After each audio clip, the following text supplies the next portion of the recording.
Esther? Chapter 8.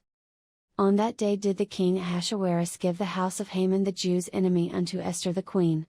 And Mordecai came before the king, for Esther had told what he was unto her. And the king took off his ring, which he had taken from Haman, and gave it unto Mordecai. And Esther set Mordecai over the house of Haman. And Esther spake yet again before the king, and fell down at his feet, and besought him with tears to put away the mischief of Haman the Agagite, and his device that he had devised against the Jews. Then the king held out the golden scepter toward Esther.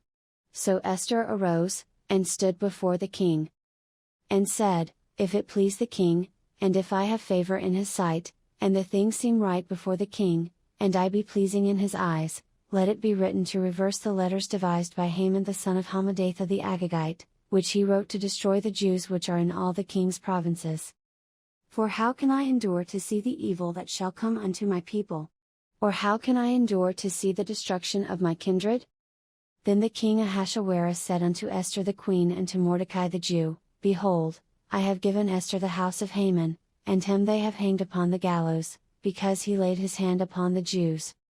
Write ye also for the Jews, as it liketh you, in the king's name, and seal it with the king's ring, for the writing which is written in the king's name, and sealed with the king's ring, may no man reverse.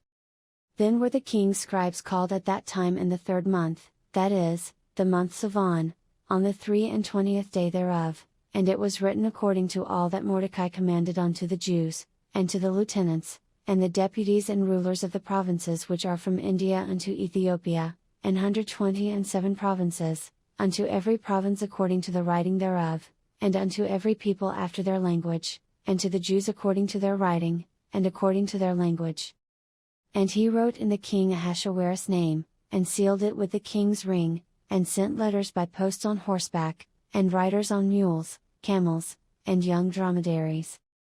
Wherein the king granted the Jews which were in every city to gather themselves together, and to stand for their life, to destroy, to slay and to cause to perish, all the power of the people and province that would assault them, both little ones and women, and to take the spoil of them for a prey.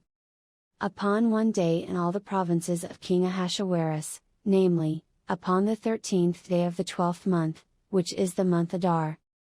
The copy of the writing for a commandment to be given in every province was published unto all people, and that the Jews should be ready against that day to avenge themselves on their enemies. So the posts that rode upon mules and camels went out, being hastened and pressed on by the king's commandment.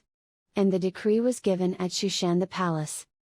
And Mordecai went out from the presence of the king in royal apparel of blue and white, and with a great crown of gold, and with a garment of fine linen and purple, and the city of Shushan rejoiced and was glad. The Jews had light, and gladness, and joy, and honor. And in every province, and in every city, whithersoever the king's commandment and his decree came, the Jews had joy and gladness, a feast and a good day. And many of the people of the land became Jews, for the fear of the Jews fell upon them.